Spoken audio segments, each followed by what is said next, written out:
Headlines brought to you by Chitale namkeen, म्हणजे palm oil नसलेली चवीची कुरकुरीत धमाल. 2022च्या ऐतिहासिक बंडानंतर ठाकरेंच्या शिवसेनेला मोठं भगदाड.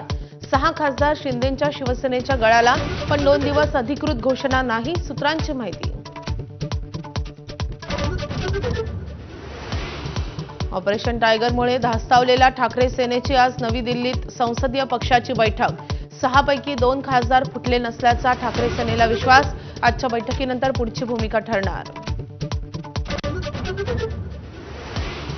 50 खोके एकदम ओकेच्या आरोपांची ठाकरेंच्या शिवसेनेकडून पुनरावृत्ती. खासदारांसोबत 50 कोटींची डील झाल्याचा संजय राऊतांचा गंभीर आरोप, तर बंडखोरांना शिवीगाळ केल्यानं राऊतांवर टीकेचा भडीमार.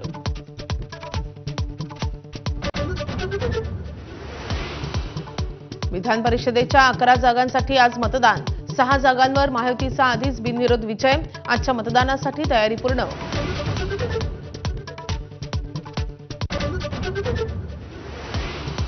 पावसानं दडी मारल्यानं राज्यभरात पाणी टंचाईचं संकट तीव्र.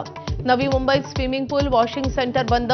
पाण्याचा अपव्यय केल्यास गुन्हा दाखल होणार. उजनी धरणानं तळ गाठला. बळीराजाच्या नजरा आभाळाकडे. इराण आणि अमेरिकेतील युद्धाचा तणाव निवळताच कच्च्या तेलाच्या किमतीत पुन्हा घट. तेलाची किंमत $79 प्रति बॅरलवर. देशातील पेट्रोल डिझेलच्या किमती पूर्ववत होणार का, याकडे लक्ष.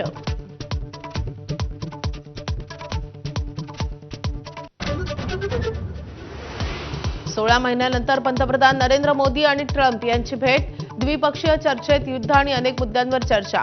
मोदींनी ट्रम्पसमोर मांडला भारतीय खलाशांच्या सुरक्षेचा मुद्दा. पश्चिम आशियातल्या व्यापारासंदर्भातही चर्चा.